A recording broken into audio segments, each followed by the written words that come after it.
mental pengemis, hati-hati. Jadi teman-teman, salah satu nasihat terbaik yang pernah diberikan adalah jauhi mental pengemis.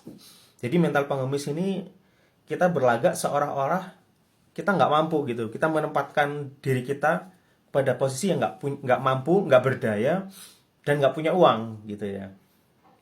Jadi jalan, pinginnya ditraktir. Ini mental pengemis. Ya kalau misalnya tidak ada yang salah kalau ada yang mentraktir kita.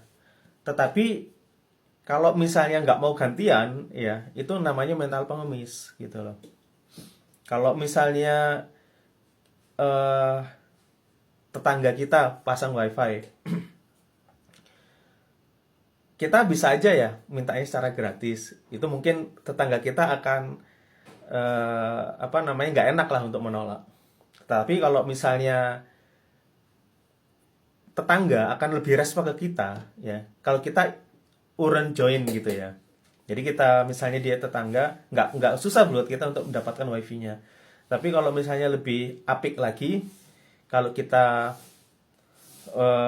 bilang ya permisi, boleh nggak saya join gitu. Join apa? Join bayar wifi. Oh ya, ini belum tentu mau ya.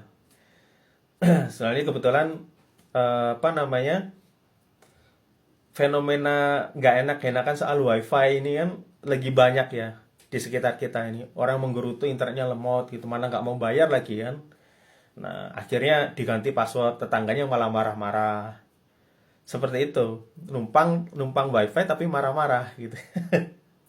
Jadi kalau misalnya lebih bagus ya tetangga kita respect ke kita ya bilang aja boleh nggak ikutan join bayar wifi, misalnya 300 bolehlah kita 100 gitu kan, syukur-syukur kalau mau separuhan gitu kan.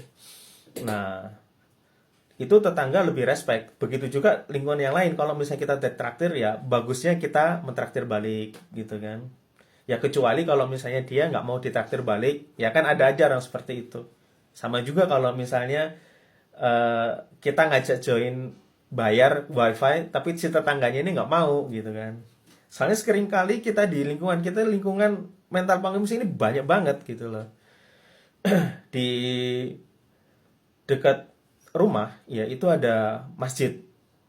Jadi masjid ini setiap kali apa namanya bagi zakat gitu ya, yang antri ini bajunya apa namanya perhiasannya nggak kaleng-kaleng gitu kan, kadang bercadar gitu kan. Kebetulan di keluarga saya ini kan ada yang jual beli baju gitu ya. Tiap baju seperti itu kan kita taksir tuh nggak cukup 600.000 ya, pakai cadar, pakai baju penutup terusan nggak gitu tuh nggak murah gitu loh. Tapi dia sendiri ikut antri zakat fitrah gitu loh. Kemudian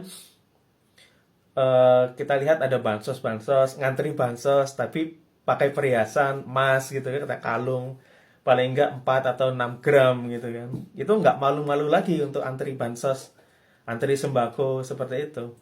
Kalau sembako pasar murah sih masih mending ya, karena memang itu kan hak lah. Biasanya kalau kaum ibu-ibu biasanya kan kalau belanja lebih hemat ya kenapa enggak. Tapi kalau dari sini dari mental, nah itu dia. Kalau misalnya mental miskin selamanya akan miskin. Tapi kalau misalnya dia punya mental kaya, itu entah gimana caranya, rata-rata kalau misalnya mereka sedang jatuh, biasanya nggak akan lama balik lagi. Banyak nggak di lingkungan kalian, entah teman atau kerabat yang punya mental miskin, mental pengemis? Semoga kita dijauhin ya. Punya pengalaman serupa bisa ikutan sharing di komen. Oke?